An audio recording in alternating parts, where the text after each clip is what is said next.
Selamun aleyküm.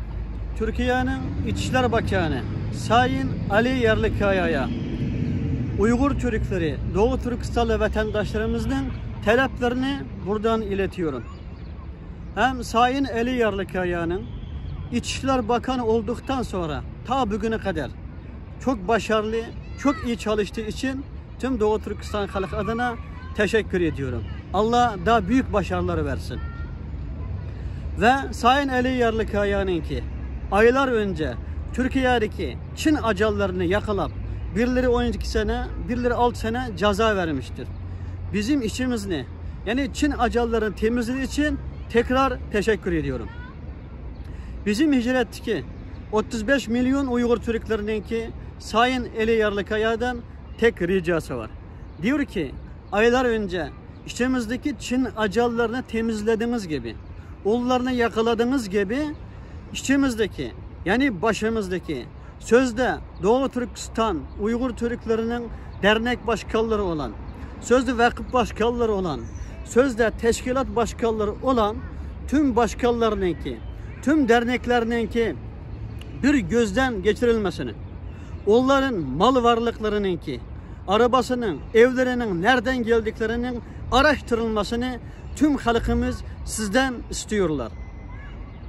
Çünkü haftadan beri Uygur Türkleri, onlara destek veren dünyanın her yerindeki iş adamları, zenginlerimiz, vatanseverler Doğu Türkistan derneklerinden hesap vermesini istediler.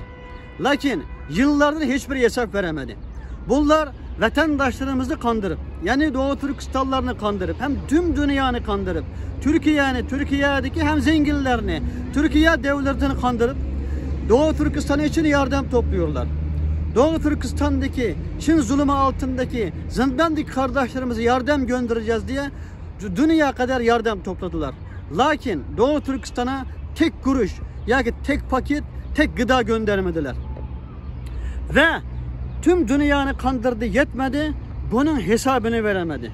Şu yüzden bizim Uygur Türk kardeşlerimiz, biz bunlara Doğu Türkistan'ı özgürleştirecek diyerek, Doğu Türkistanlara yardım edecek diyerek zakatlarımızı verdik, fitirlerimizi verdik, yardımlarımızı verdik. Ama bunlar Doğu Türkistan için hiçbir şey yapamadılar. Tek adım atamadılar. Doğu Türkistan'daki zindandaki tek kardeşimizi kurtaramadılar. Şu yüzden biz bunların araştırılmasını, mal varlığı nereden geldi, bizden aldı desteklerini, hem Türkiye'den hem tüm dünyadan aldı desteklerini kendisi kullandılar. Kendi evi yaptı, kendi arabası yaptı, kendi dağçısı yaptılar. Şu yüzden Türkiye devletimizin bunu araştırıp onların topladığı haram haklarını alıp Türkiye'deki zor durumdaki Doğu Türkistanlara dağıtsın. Bu talebini sizlere buradan yönlendiriyorum. Çünkü bugün bakarsanız Türkiye'de binlerce Uygur Türk ailesi, Şiit aileleri, dul yetimler çok beter durumda. Çok zor sıkıntı içinde, maddi sıkıntı içinde. Birileri ev kirası ödeyemiyor, birileri hastaneye gidilmiyor, birileri hatta faturasını ödeyemiyor.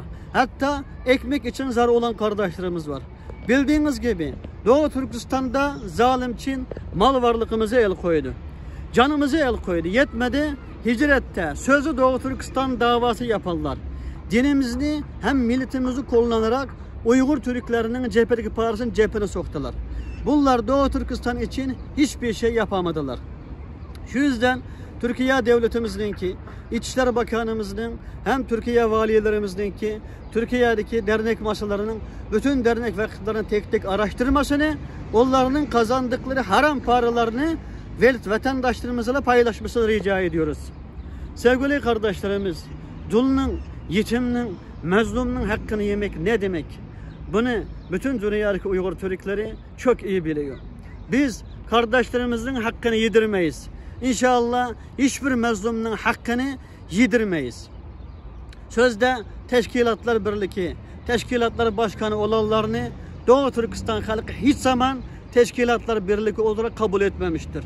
Hatta çok teşkilatlar bunun içinde değildir.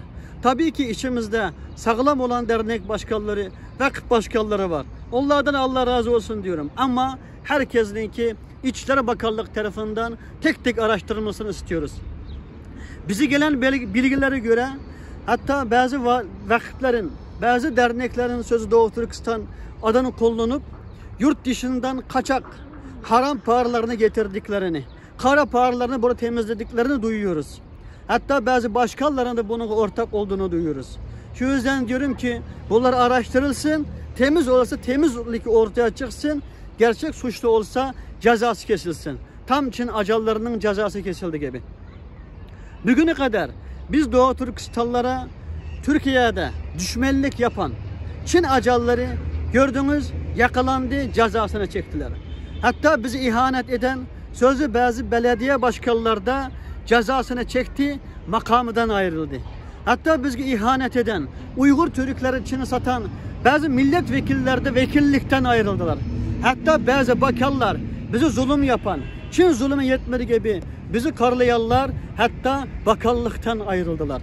Sözümün sonunda diyorum ki Türkiye'de yeniden belediye başkanı olan tüm belediye başkanlara Allah'tan başarılar diliyorum. Ve belediye başkan olmadan önce 84 milyon vatandaşlara söz verdiniz. Dünyanın gözü önünde, medya önünde söz verdiniz. Sözünüzü tek tek tutmanızı, size oy veren kardeşlerimizin kalbini kırmadan vadelerinizi yerine getirmenizi, Türkiye için iyi çalışmanızı rica ediyorum. Ve bütün belediyelerininki, Türkiye'nin her yerindeki, zor durumdaki Uygur Türkler için, Doğu Türkistanlar için sahip çıkmak için davet ediyorum. Ve Doğu Türkistan'daki 16 büyük şehir var. Ama coğrafya olarak Türkiye'nin 2,5 katı. Nüfus olarak Türkiye'nin yarısı 35 milyon. Dışarıdakilerle 40 milyon. Biz Türkiye'deki büyük şehirlerle Doğu Türkistan'daki büyük şehirlerinin kardeş şehir projesini başlatmakını istiyoruz. Ve Türkiye'deki vatandaşlarla Doğu Türkistan'daki vatandaşlarımızı kardeş, aile olarak birleşmesini, hem onlara tek tek sahip çıkmasını istiyoruz. Hem Ramazan'da kardeş aile faaliyeti başlattık. Çok şükür bu Ramazan'da zakatlarını, fitirlerini Doğu Türkistanlarla paylaşan Türk kardeşlerimiz var. Bazı Doğu Türkistanlı kardeşlerimiz ev kira verenler ev kirasını iptal ettiler. Allah bunlardan razı olsun diyorum ama yeterli değil. Hem şununla birlikte Türkiye'deki bütün Doğu Türkistanlara, Türkiye'deki bütün kardeşlerimizin sahip çıkmasını, ayrıcılık yapmadan, sen Suriyelisin, sen Filistinlisin, sen Doğu Türkistanlısın demeden Doğu Türkistanlılar sizin din ve kan kardeşiniz. Başkalar sizin din kardeşiniz olabilir. Hem onlara sahip çıktığınız gibi Doğu Türkistanlılara sahip çıkmak için davet ediyorum. Gördüğünüz Diyanet İşleri Bakanımız aylardır hem Filistin'e hem Gazze'ye ve Doğu Türkistan'a dua ediyor. Onun gibi siz de ayrıcalık yapmayın. Doğu Türkistan'daki zulüme göz kapatmayın. Doğu Türkistan'ı zalim için camilerini yıktı, Kur'an-ı Kerimlerini yaktı, orucunu, namazını yasakladı. Hem Türk milli kültürümüzü yasakladı. Doğu Türkistan'a sahip çıkmak kendi dininizge, kendi milletinizge, kendi kardeşlerinizge kendiniz sahip çıkmaktır. Sözümün sonunda daha büyük Türkiye için Türkiye Devleti'ndeki Cumhurbaşkanı o başta olmak üzere tüm bakanlarımızın, tüm vekillerimizin, belediye başkanı, valilerimizin daha güçlü çalışmasını, iyi çalışmasını istiyorum. Daha büyük Türkiye görmek istiyorum. İnşallah tüm mezlumlara sahip çıkan Türkiye'nin ataları gibi, ecdatlar gibi Selçuklu zamanında, Osmanlı zamanında nerede bir mezlum varsa gidip sahip çıktı gibi tüm dünyaya sahip çıkmak için davet ediyorum. Allah daha güzel Türkiye, daha büyük Türkiye görmeye nasip etsin. Allah Ramazan'da tutmuş olduğunuz oruçlarınızı kabul etsin. Yapmış olduğu dualarınızı kabul etsin. Namazınızı kabul etsin. Zakatlarınızı, fitirlerinizi kabul etsin. Hecinizi kabul etsin. Allah yar ve yardımcımız olsun. Salam Türkiye, salam Ata Vatan Doğu Türkistan.